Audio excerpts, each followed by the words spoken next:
สบายดียินดีต้อนรับสู่รายการ E-Corner Weekly News และในอาทิตย์นี้ก็เป็นสัปดาห์ที่เราเริ่มเห็นรายการนี้กันซึ่งมันเป็นรายการทางท่านี้ก็เป็นรายการสื่อก็บอกแล้วนะ E ไหมเนี่ย อิเล็กทรอนิกส์ อิเล็กทรอนิกส์ แกนี่สำหรับเราแมนเรื่อง IT เฉพาะ โอเคเรื่อง IT อันนี้นับตัวเองเริ่มจากไส้สุดอันนี้เอเนาะอันนี้มี อันนี้เป็นท่านี้มีบูเนาะพวกเขา4 คนจะมาลงกันเรื่อง IT มาสำหรับระยะวิทย์ของรายการของเราในวันนี้เราจะเริ่มจากการอัปเดตข่าวในห้องอาทิตย์ที่ผ่านมาเกี่ยวกับ IT เนาะโมเป็นเรื่องการเมืองมันเป็นเรื่องการเมืองแน่นอนแล้วเพราะฉะนั้นเราจะมาเริ่มกันที่ข่าวในช่วงอาทิตย์ที่ผ่านมาเอาเรื่องเกี่ยวกับอย่างนี้นะเกี่ยวกับอะไรสนิทกันนะเขาต้องจับเอาเรื่องกันซะเอาเรื่องไหนเอาเรื่องไฟฟอกจะออกเวอร์ชันเต็มไฟฟอกไฟฟอกซีจะออกเวอร์ชันเต็มในเดือนหน้ามันสิออกแล้วแม่ละเดือนนี้มันออกเวอร์ชันเข้าแล้วไฟฟอกมีอย่างไรนี่ไฟฟอกไม่อย่างโบไฟฟอกก็เป็นเบราว์เซอร์ที่ไว้ใช้ในอินเทอร์เน็ตนั่นหรอเคยใช้ไฟฟอกตั้งแต่ตอนเวอร์ชัน4ตอนสมัยมันยังเป็นเบต้ามันยังจะยากนะมันแต่ยังแล้วถึงในเวอร์ชันนี้นะเจ้าเคยสำหรับใครใช้เวอร์ชัน3ที่ผ่านมานี่รู้สึกว่าเปิดไปโดนเท่าไหร่นี่ให้กินแล้วหลายนั่นแหละเคยจะมักรีสตาร์ทอยู่ก็เขาบอกแม่แล้วแม่รู้สึกว่าหน้าตามันสวยงามแล้วตัวเบื่อหน้าตาเวอร์ชัน3สมควรละหมอแต่ว่าแท็บที่เราของ่ายขึ้นไปทั้งเทิงแบบของ Google Chrome นะให้แท็บมันแบบเบิ่งยากขึ้นได้เพราะว่าใน UI ของ Windows 7นั้นมันจะซองแล้วมันจะเห็นตัวหนังสือแท็บคัดนะแล้วมันสิออกเมื่อไหร่ก่อนว่าออกเดือนนะเสียแล้วมันเดือน2เราเล่าภาษาลาวว่าสิให้กันตั้งแต่ตอนสมัยเวอร์ชัน3จนถึงเวอร์ชัน4สิออกเลยกันหมดแล้วเนาะซึ่งการแปลภาษาลาวในไฟฟอกยังบ่ทันคืบหน้าเข้าใจกันซึ่งเดือนนี้มันออกเบต้าเข้ามาก่อนให้ลองใช้ก่อนมันโหลดได้ที่เว็บไซต์หลักของไฟฟอกนั่นแหละโอเคข่าวต่อไปเด้วันนี้ข่าวต่อไปเพราะว่าเรื่องคนอยากเขียนโปรแกรมนี้คนอยากเขียนโปรแกรมมันเป็นอะไรเด็กน้อย14 ปีเขียนเกมลง iPhone แล้วเกมตัวนั้นขึ้นอันดับ1ยอดดาวน์โหลดแอปฟรีอันนี้เป็นเด็กน้อยผู้ชายคนอเมริกาอายุ14 ปีชื่อว่าโรเบิร์ตแอปติสัตโมเมนต์เนาะโรเบิร์ตเน่อายุ14 ปีได้สร้างเกมชื่อว่า Bubble Ball แล้วก็มียอดดาวน์โหลดคือว่าคนเข้ามาโหลดอยู่ในหมวดFree App Store ของ iPhone นี่นะข่อยว่าแล้วนะมันต้องเป็น iPhone สูงแซง Angry Bird ไปเลยแม่นสมองแม่นแล้วก็มีคนโคตรตำนานลงไปละอ้าวเจ้าก็ร้องหลินแล้วยังทันได้ร้องเถอะหลังจากอัดรายการแล้วนี่ก็มาสิร้องโหลดมาหลินไงข่าวต่อไปได้มีอย่างเท่าไหร่โอ้โหIE9 ทะลุไปแล้วทะลุเท่ากับรวมไปแล้ว15 ล้านทานไส้หรือยังบวได้ไส้ไฟฟอกข่อยบ่ได้ไส้ข่อยรู้สึกว่าไส้ไฟฟอกมันก็สะดวกสบายกว่าหลายอย่างนะนี่ก็เป็นเรื่องที่แปลกเนาะอิงตามข่าว Microsoft แจ้งมาว่าล่าสุด IE9 เบต้าเกินการโหลดไปแล้วกลัว15 ล้านครั้งมันก็ว่าได้มีการปรับปรุงหลายสิ่งหลายอย่างโดยเฉพาะเรื่อง security อยู่ในเรื่องความปลอดภัยอาจจะเป็นสาเหตุให้สร้างเรื่องความปลอดภัยนี่แหละแล้วมีข่าวอย่างอื่นใดที่น่าสนใจเอาเรื่อง Acer ดีกว่าAcer เป็นอะไรเพราะว่าหลายๆคนอยู่บ้านเท่านี้คือสีมูจักคันว่าถึง Acer นี่โน้ตบุ๊ก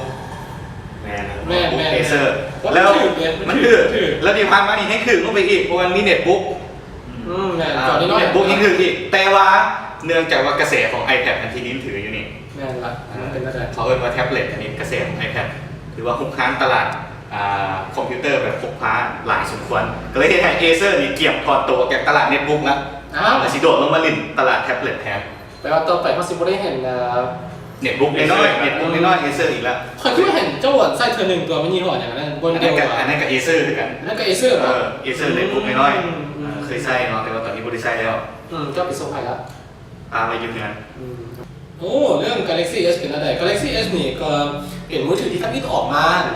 คนก็บอกว่ามันจะออกมาแบบแข่งกับ iPhone 4 แต่ป้าคนว่าก็มาสู่ iPhone 4 คือเก่าแล้วว่าสาวก iPhone สาวกของ Apple นี่ค่อนข้างจะแบบบ่ธรรมดาซึ่งในข่าวนี้ระบุว่า Samsung นี่ยืนยันว่า Galaxy S รุ่นต่อไปจะใช้CPU แบบDual Core พร้อมกับ Super AMOLED Plus Super AMOLED มันดีกว่าหน้าจอแบบเก่าอีกมันวะเนี่ย ดีกว่าแบบ มี เก่า คลาส ตามข่าวนี่เขาบอกว่ามันจะเพิ่มมันจะช่วยเพิ่มคอนทราสต์ให้การอ่านการแจ้งนี่ดีขึ้น ว่าจังสั้นก็ในส่วนของ CPU หรือว่าหน่วยประมวลผลการถามมันมีเป็น2คอมมันเป็นซีไฟขึ้นหลายเนาะแล้วก็แบบกินแบตหลายเนาะก็หวังว่าเขาจะเพิ่มความจุของแบตเตอรี่ให้เพิ่มถึงเดิม สำหรับGalaxy S รุ่นของยึดนี่มันหนาใหญ่เข้าไปอยู่อาจจะเป็นคือสิจับโซแหละ แม่ละประธานอุทัยเราไส้ได้เนาะ อันนั้นก็เป็นสาวก Galaxy เหมือนกัน คอยว่าจอมันอมเขียวนะ แต่ว่าเรื่องโทรศัพท์อันนี้ที่มีว่า iPhone ยังไง iPhone สีขาวมีข่าวลือว่าสีขายกันหน้านี่ซะ สีขาวไม่ได้สีออกดีกว่าชม มันโดดส่งคนอะไร มีข่าวลือว่าวันที่27กุมภาพันธ์นี่ เกี่ยวพบกับ iPhone 4 สีขาว ฉัน ผู้ว่าเป็นข่าวลือจากตัวในสีขาวที่คือว่าโดดแถว ว่ามีปัญหากันมาเป็นปีกายคน เนี่ย หรือว่าอาจจะเป็นการตลาดอันนึงเพราะที่ว่าเห็น iPhone สีขาวออกมาก่อนที่จะเปิดตัว iPhone 5 ขายซ้ำได้ ขายซ้ำได้ไม่ใช่ขายบอก ก็ที่เป็นรุ่นว่าที่สีขาวแล้วก็จะสีขาวสีบัวสีแดงสีฟ้าสีเขียวมานำ คอยว่าคนที่สิบเห็ดหรอกไม่ได้สิเป็นอากาศแค่นั้น จะเป็นสีขาวรู้สึกว่ามีคนอยากได้หลายอยู่แต่ว่าก็มีข่าวลือหลังจากมีข่าวลือตัวนี้ออกมาเนี่ยก็มีหลายๆสำนักข่าวที่เป็นนักมั่งเกี่ยมจะมั่ง iPhone ขาวอยู่ว่าทางไหนสิเปลี่ยนแปลงจาก iPhone ตัวรุ่นของยี่ห้ออะไรสิ แต่ว่ามันคือสิเปลี่ยนเสาสัญญาณแล้วที่บอก ก็สิมีปัญหาสัญญาณหมดละ อันนี้มาเบิ่งข่าวซูเปอร์คอมพิวเตอร์จาก IBM ซึ่งก็เป็นข่าวกันในช่วงวันที่17 ที่ผ่านมา เรื่องของเรื่องก็คือว่า IBM นี่เขาก็มีการแข่งขันซูเปอร์คอมพิวเตอร์ขึ้นมาเรื่อยๆ แล้ววันนี้คอมพิวเตอร์ในโซนี่จะเป็นใส่ชื่อว่าวัตสันเป็นรุ่นล่าสุดซึ่งวัตสันนี่เป็นชื่อที่ว่าใส่ตามชื่อของผู้ก่อตั้งบริษัทที่ชื่อเต็มของเพิ่นเป็นโทมัสเกย์วัตสันและคอมพิวเตอร์ระหว่างรุ่นก่อนหน้านี้ที่ว่า IBM เคยออกไปลักษณะมันรุ่น Deep Blue ซึ่งไปแข่งมีอย่างหมากรุกนี่มันหมากมีอย่างก็คล้ายๆหมากดำเลยวะ นั่นแหละ ไปแข่งกับแชมป์โลกในปี97ลักษณะได้ โอ้ ประมาณ10 ปีแล้ว12 ปีต่อมาก็ได้ส่งวัตสันเอาไปแข่งรายการตอบคำถามเป็นรอแข่งรายการตอบคำถามในรายการเจอพาร์ตี้เหรอแล้วก็เป็นแซมแล้วแข่งกับแซมถึง2 คนแซมตลอดการของรายการนี้ถึง2 คนแล้วก็ปรากฏว่าชนะในรอบทดสอบก็บอกว่ารอบแพ้มันสิชนะหรือบอก็ต้องถามเรื่องกันตอนต่อไปแล้วข่าวต่อไปได้ภาคไหน ข่าวต่อไปคือว่าเขาเรื่องตลาดแท็บเล็ตเมื่อกี้เนาะที่ว่าเอเซอร์จะลงแท็บเล็ตซุดลงไปแล้ว ลงแล้วบอก ซุดจะออก EV 121ซึ่งเป็นแท็บเล็ตที่ใช้ Intel Core i5 คุณได้เอาไว้1.23 กิกสำหรับแท็บเล็ตนี้แรม4 กิกแต่เป็น Windows 7 อ้าว เป็นแท็บเล็ตใช้ Windows 7แต่ดี ขอเลยได้มันขึ้นจอฟ้าดิ แถมที่เด่นที่สุดก็คือมันที่ใช้ระบบสัมผัสของวาคอมนะ ข่าวต่อไปเป็นอย่างเท่านี้ มีเรื่องสำหรับผู้มักติด Facebook เป็นแล้วแหละ ก่อนหน้านี้นี่Facebook ได้ออกฟีเจอร์เลยที่ว่าให้สามารถขอเบิ่งทียูของผู้ลิน Facebook ได้หมายความว่าผู้ลินนี่ผู้ใดที่ว่าป้อนข้อมูลทียูว่าตัวเองอยู่บ้านใดเมืองใดประเทศใดที่เข้าไปแล้วมีคนอื่นจะขอเบิ่งสินะก็ขอเบิ่งได้สิหลังจากที่ว่าเปิดฟีเจอร์นี้มาปุ๊บก็เลยมีฐานเสียงจนว่ามันสิบ่เป็นอันตรายต่อผู้ลิน Facebook บอลสิสมมติมีผู้หวังดีมาขอทียูสิเนี่ยล่าสุดนี่ทาง Facebook จะได้ยุดฟีเจอร์นี้ไว้สัวขาวโมเมนต์ยุดเลยยุดไว้สัวขาวและยังฐานเสียงผู้ใช้กันว่าต้องการหรือบ่ผมพูดมาก่อนเลยมันมีฟีเจอร์นี่นะวะ ก็เดี๋ยวไม่ได้ใช้ถ้าไม่ได้เปิดเปลี่ยว แต่ว่าผู้ใดลิ้นนะระวังเราทางไก่ไปใส่ทียูไปอยู่นั่นนี่ ดีคอยใช้ดีอยู่สองตัว วันนี้ก็ถือว่าหมดช่วงที่ 1ของรายการของพวกเราไปแล้วเนาะก็10 นาทีช่วงพิษ นั่นแหละ ช่วงต่อไปจะเป็นช่วงของข่าวบันเทิงแล้วก็รวมทั้งข่าวเกมพร้อมเลยถ้าอยากจะมีข่าวเกมใหม่ๆหนึ่งมาเนี่ยมื้อนี้ โอ้วันนี้วะวันนี้เด่นสุดๆเลยก็คือ EA เนาะและ BioWare ที่สร้างเกมเลยพูดเขาเรียกเกม Mass Effect ซีรีส์สุดดังที่ว่าเป็นเกมที่มีเนื้อเรื่องที่ดีสุดในโลกมีเนื้อเรื่องที่น่าติดตามที่สุดในโลกอลังการที่สุดในโลกโอ้คุณว่าหมายคุณไหน มันเป็นเ เกมประเภทใดเป็นเกมแบบ RPG และ FPS ซึ่งในภาคนี้ในเรื่องรวมๆก็คือว่าหลังจากที่ในเรื่องของ Mass Effect ก็คือว่าพระเอกนี่เป็นมันจะมีค่ายสุนทรเจ็ตเป็นสุนทรเจ็ตของอวกาศซึ่งจะมีเพียงหน่อยคนนั้นที่ได้เป็นครับพระเอกนี่เป็นมนุษย์ประณีตที่ได้เป็นสุนทรเจ็ตมาซะมันก็ได้ต่อเอาเวสไปสู้กับอันนี้นอกซึ่งเป็นเผ่าพันธุ์คือกฎจักรที่ว่าผมเห็นผู้มาก่อนในจักรวาลแต่มันกลับมาอีกแล้วไม่ทราบว่านั่นอะไรล่าอีกจะกลับมาทีหนึ่งเดินมาขวายเทคโนโลยีว่าไปสานมาไอ้เจ้านี่ก็เป็นมนุษย์คือเป็นเป้าหมายในภาค3ก็เป็นว่าไม่ได้บุกโลกคือว่าพวกเขาเห็นว่ามนุษย์นี่นั่นสิ่งมีชีวิตที่ก้าวหน้าที่สุดก็คือบุกโลกเอาเทคโนโลยีขึ้นมาเป็นของตัวเองฉะนั้นภาค3พระเอกของเขาก็เลยต้องกลับไปโลกเพื่อช่วยโลกไปให้ได้แต่มนุษย์ต่างดาวสำหรับบุกโลกบอกว่ามนุษย์มันเป็นเครื่องจักรแต่มนุษย์ต่างดาวในภาคในภาค2นี่คือก็คือพระเอกของเขานี่ซึ่งมันเชื่อเผิดเสือคือว่าไปเอาพันธุ์นี้มาละคือว่าเอเลี่ยนทั้งโลกเหมือนกับจักรวาลเป็นพันธุ์นี้ของมนุษย์มาละคือภาคแรกกันละแต่ต้องสู่เครื่องจักรภาค3เดี๋ยวบุกโลกหรือว่าเราใช้ยังไงเพื่อไปดึงพันธุ์นี้ไปยุบเงียไปจูงใจพันธุ์นี้มาให้มาซอยโลกมันก็เป็นอันนั้นเนาะเครื่องจักรมันคงจะเข้าใจผิดไปเองนะใครว่านะนี่มีเรื่องอย่างต่อไปไหมนี่เรื่องข่าวลือเกี่ยวกับMicrosoft Kinect นี่เป็นในฉบับไหนเขามีอยู่ใน e-corner ฉบับที่1ฉบับที่1จะมีที่2อันนี้ฉบับที่1มันตัวนี้หรออันนี้ฉบับที่0เนาะนี่ว่าเล่มตัวนี้ที่ e-corner ออกมาจะเป็นฉบับที่0แล้วตัวนี้เล่มที่2จะเป็นฉบับที่1จะมีเรื่องนี้เนาะท่านผู้ใดอยากพูดว่า Kinect มันเป็นอย่างสามารถอ่านได้เนาะมันเป็นเซนเซอร์ตัวเอาไว้เล่นเกมนั่นเองนี่เนาะถามว่าผู้ใดยังไม่เคยเห็นสามารถอ่านได้แต่ว่ามีข่าวเกี่ยวกับ Kinect มันเกี่ยวอย่างไรล่ะนี่ข่าวล่าสุดมีข่าวลือที่หลุดออกมาจาก Microsoft ว่าทาง Microsoft กำลังจะปล่อยไดรเวอร์สำหรับการใช้Kinect เพื่อเชื่อมต่อกับ PC ซึ่งเป็นไดรเวอร์แบบเป็นทางการที่พัฒนาโดย Microsoft เองโดยก่อนหน้านี้มีการแฮกเกิดขึ้นมีการมอดต่างๆมีการแฮกให้มันสามารถใช้ใน PC ได้แต่ว่ามันบ่เป็นตัวเป็นทางการแต่ว่าตอนนี้ Microsoft มีข่าวลือว่าเขาสิปล่อยออกมาแล้วแต่ว่าก็ยังบ่ได้ระบุว่าเป็น Microsoft นี่สิให้ยังบ่ได้ระบุว่าจะสามารถสร้างเกมให้กับ PC โดยสร้างกับ Kinect ที่ว่าเป็น driver support ได้บ่ต้องถามเรื่องต่อไปว่ามันจะเป็นข่าวหรือเป็นจริงสำหรับถามเป็นจริงแบบนี้แฟนๆเกม PC ก็ได้ยินแล้วมีโอกาสจะได้เซ็นพ่อให้ PC แล้วเนี่ยบทต่อกับ Xbox 360แต่ว่าที่ผ่านมาก็มีหลายๆวันที่เราแฮกไปเขียนโปรแกรมใช้เองอย่างเงี้ยเป็นมาริโอลินยากหลายมาริโอโดยใช้ Kinect เลยผมรู้สึกว่าเป็นเรื่องที่แบบสิ่งเกิดไปประโยชน์โดยแท้ครับมีแมนกูซีซั่นขาดกันแล้วเขาไม่จืดทางเข้ามาอยู่ใช้ทางอีกเลยมันเป็นเรื่องง่ายๆมาข่าวต่อไปอันนี้มีเรื่องพอร์ต2กันเนาะคือว่าพอร์ต2นี่เป็นเกมชุดแบกแนวเปิดประตูมิติสับสนคืออธิบายเพราะว่าหนึ่งคือที่ว่าเข้าใจว่าอะไรกันแล้วก็สิ่งที่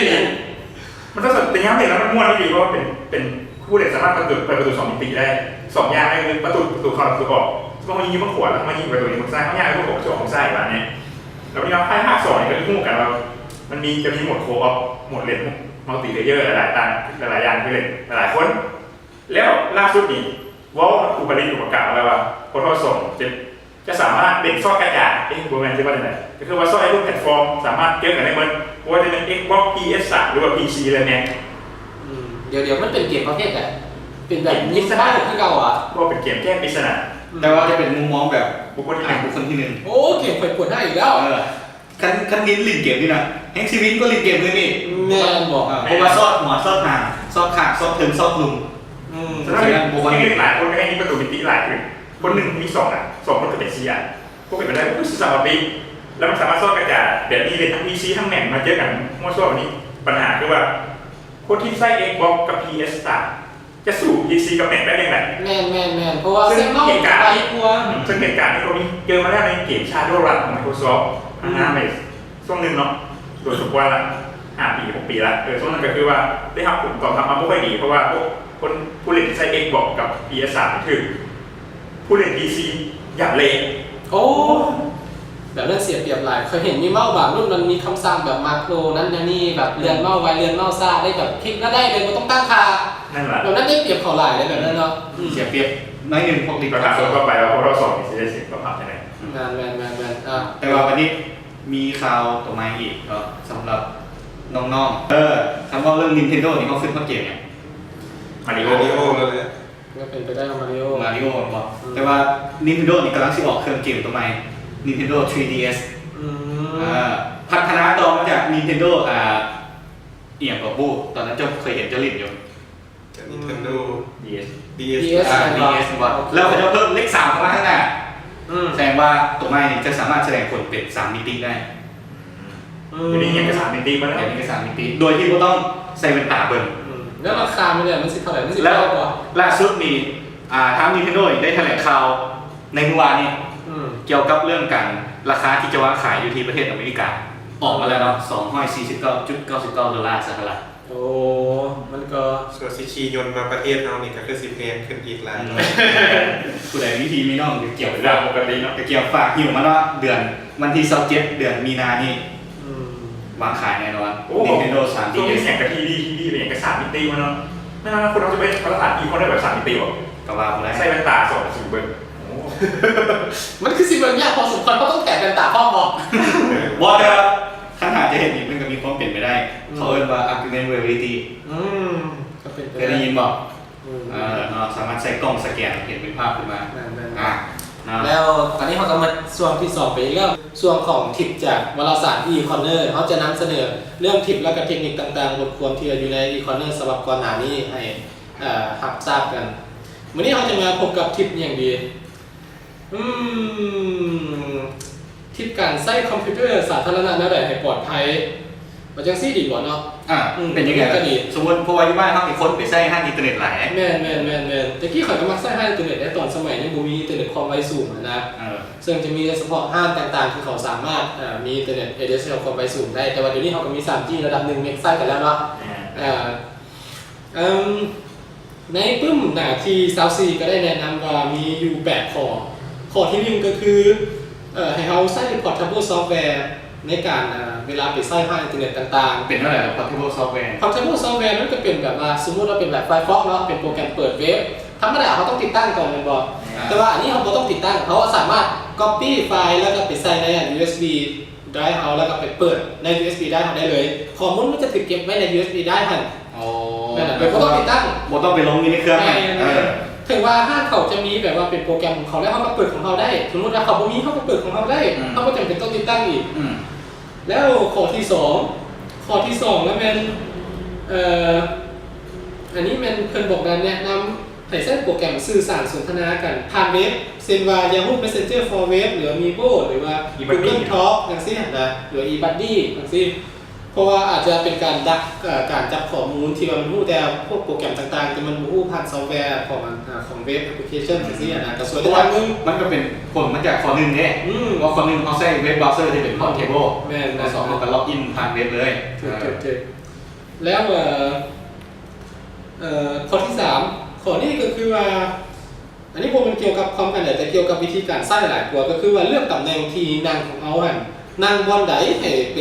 เป็นการส่วนตัวแล้วคนอื่นแบบบ่มาย่างมาวนมาจอบเบิ่งรหัสผ่านเขาได้แล้วครับไม่เคยเป็นนางในหนังแล้วคนถ่ายแล้วก็พยายามเบิ่งอยู่แล้วเห็นบ่ล่ะเขาก็เห็นแบบดาวนั่นแหละแม่มันสปอร์ตแต่เขารู้สึกว่าแบบมีคนเบิ่งเขาหั่นนะเขาก็รู้จักเขามันเป็นโรคระบาดแรงบ่มันข่อยว่าเป็นโฟเบียข่อยรู้สึกแปลกๆซื่อๆวันนี้ข้อที่4ก็คือว่าให้ลิฟไฟล์ที่สั่งหรือเรียกต่างๆที่ดาวน์โหลดลงในฮาร์ดดิสก์ออกให้หมดหลังจากโหลดไฟล์ต่างๆแล้วให้เก็บมาไว้ใน USB หรือว่าไว้ในฮาร์ดดิสก์ภายนอกของเขาแล้วก็กดชิปกับ delete เพื่อลืมอย่างถาวรบ่ต้องเก็บไว้ในเครื่องเขาเพราะเขาอาจจะไปนำใส่อย่างอื่นได้ตึมในห้างนั้นหั่นแต่ลืมไปแล้วต้องเก่งใจว่าห้างเลยขอบใจแล้วก็ลืมไปแล้วแบบนี้ข้อที่5ถ้าสมมุติว่าอันนี้มันในกรณีที่ข้อมูลเขาสำคัญหลายแล้วเขาต้องไปใช้ห้างอินเทอร์เน็ต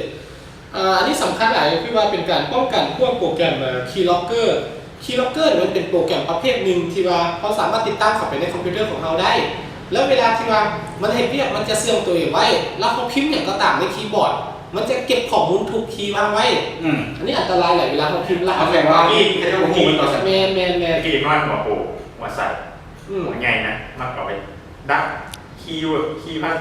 ล็อกอิน ID พาสเวิร์ดของเกมออนไลน์แล้วก็มุ่งไปเราไปทิมเครื่องขายโลเล่บอกให้เขาถึงแบน มันเก่าไอ้ที่เขาไปขาด อันตรายแหละแล้วดังนั้นเพิ่นแนะนำให้ใช้ Man on Screen Keyboard ซึ่งเป็นโปรแกรมน้อยๆที่แถมมานำ Windows อยู่แล้วเขาสามารถกดปุ่ม Windows บวกปุ่มU หันหรือว่าเข้าไปที่ Start Run แล้วก็พิมพ์ว่า OSK แล้วก็โอเคจะมีหน้าตาคีย์บอร์ดขึ้นมาเขาก็สามารถเอานิ้วเอาคีย์เอาเมาส์นี่ไปจิ้มเอาได้เลย ผมก็ต้องพิมพ์ แม่ป้องกันเดี๋ยวเขาเป็นล็อกวิธีเขาพิมพ์ไม่ตึงข้อที่6ก็คือว่าหลังจากที่ลิงทุกขั้นเขาต้องลืมพวก history หรือพวกไฟล์ temporary ไฟล์นี่ออกเดี๋ยวนี้วิธีลืมแต่ละเบราว์เซอร์ก็แตกต่างกันไปนะอย่างเช่นของ Windows ของ Internet Explorer 7ก็ไปทูน delete browsing history แล้วก็ quickly delete all แล้วข้อที่7อันนี้ก็สำคัญคือการข้อที่7ก็คือว่าหลังจากที่เขาใช้แต่ละเทือเขาต้องล็อกเอาออกเสมอการล็อกเอาก็คือแบบบางคนข้าพเจ้าเคยเห็นแบบเขาพันลาวเนาะเขาพันลาวแบบต้องข้ามหนีเขาพันลาวแล้ว